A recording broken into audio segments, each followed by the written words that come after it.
दोस्तों, एक सवाल आता काफ़ी लोगों का कि साहब हम हाई कोर्ट में गए थे एंट्री सपेटरी बेल लेने लिए, लेकिन हाई कोर्ट ने ऐसा ऑर्डर दिया, बेल तो दे दिया लेकिन साथ में सेटलमेंट करने का, वन टाइम सेटलमेंट करके ख़त्म करने का ऑर्डर दे दिया। तो अब हम क्या करें? जी हाँ, ये स्पेशल कहाँ से आते हैं? ये जो सवाल आते हैं मेरे पास मैक्सिमम में शायद पटना हाई कोर्ट के डिसीजन ज़्यादा होते हैं। इस तरह के ऑर्डर और इस तरह की कंडीशन जो होती है वो पटना हाई कोर्ट की होती है सबसे ज़्यादा। तो क्या करना चाहिए? मैक्सिमम लोगों को एक सवाल आता है। तो देखो, ऐसी सिचुएशन में आपको बता देता हूँ, अगर आपको ऐसा ऑर्डर मिल रहा है, मैं पति और पत्नी दोनों को बता रहा हूँ आज, कि अगर आपको कोर्ट ने बेल की इस आधार पे दिया कि आप दोनों बैठ के सॉर्ट आउट कर लीजिए। देखो, पॉजिटिव में सोचिए, हस्बैंड और वाइफ दोनों का समय बचने वाला है। अगर बात रिश्ता भी बचने योग्य है तो इस मामले में आपका रिश्ता भी बच सकता है। क्यों? क्योंकि अभी आपकी पुलिस एफआईआर के बाद ही आपका सेटलमेंट पे बात आ चुकी खत्म, वो भी हाई कोर्ट के ऑर्डर से। तो इससे बेटर ऑप्शन आपको क्या मिलेगा? फिर समय की बर्बादी भी आपकी बचेगी, रिश्ता भी बच सकता है कि ज़्यादा ईगो हार्ट नहीं हुआ यहाँ पे, गलत फहमी जो भी हो उसको दूर कर लो बैठ के, सबसे बेस्ट शॉर्ट आउट है।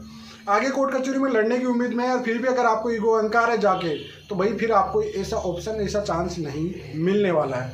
इस वजह से अगर हस्बैंड या वाइफ का कोई भी ऐसा ऑर्डर पास किया है और वाइफ ये कहती है कि नहीं मुझे तो सेटलमेंट नहीं करना, या पति कहता है कि नहीं मुझे सेटलमेंट नहीं करना, तो भाई आप अपनी खुद की बर्बादी खुद कर रहे हो आगे तक। इससे बेटर है जो भी है, कम ज़्यादा किसी भी मैनेज में अगर रहने लायक, अगर आपके बाल बच्चे हैं, देखो मैं बार बार कहता हूँ, बाल बच्चे एडजस्ट कर लो यार, क्योंकि जो बाल बच्चे होते हैं उनको माँ बाप का दोनों का प्यार जरूरी होता है। तो अगर आपके बाल बच्चे हैं तो आप अपने रिश्ते को बचाने की कोशिश कर लो। नहीं है तो भाई आपकी शादी 1 साल 2 साल हुई है तो फिर पॉसिबल नहीं है भाई, ये कड़वा है सत्य, लेकिन आपकी सक्सेस नहीं होने वाली। फिर आप जिद लेके मत बैठिए, फिर आपको दूर होना ही है तो उसको सेटलमेंट में ख़त्म कर दो, ट्रायल में वगैरह में अपना समय खराब मत करिए आप। भाई बाल बच्चे होते हैं तो चलो एडजस्ट भी कर लेता कोई इंसान, समझाया जाता तो समझ भी जाता है, लेकिन आपकी शादी को 1 साल या 1.5 साल ही हुआ है और उस कंडीशन में अगर आपको कोई समझा भी रहेगा तो नहीं समझ में आएगा। ये बात आपके माइंड में फिट कर लेना।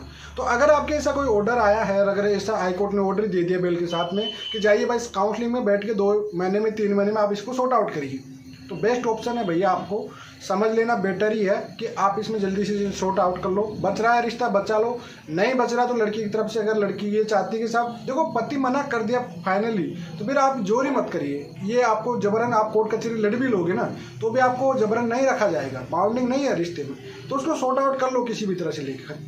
बात यही है भाई, रिश्ता बच रहा है तो बचाओ, सबसे इंपॉर्टेंट पार्ट यही है कि रिश्ता बच रहा है तो बचा लो।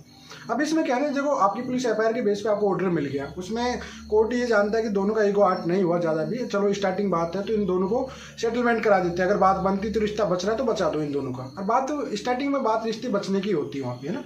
उसके बाद में जब दोनों का ओपिनियन देखा जाता है तो उसके बाद में देखा जाता है कि अब पॉसिबल नहीं है रिश्ता बचना, तब जाके वो सेटलमेंट की बात करते हैं। तो इससे बेटर है कि भाई जो भी बात बनती है अपना समय बचा लो, वहाँ पे सब कुछ बच जाएगा आपका, ना किसी पति की हार होगी ना पत्नी की जीत होगी, दोनों भी बात बनी रह जाएगी। तो इस वजह से ऐसा ऑर्डर मेरे पास 2-3 लड़कों ने सवाल पूछा था, तो मैं सोचा था कई लड़कों को इसमें सवाल आता होगा, तो मैं इस पर एक वीडियो बना के आपको दे दिया हूँ।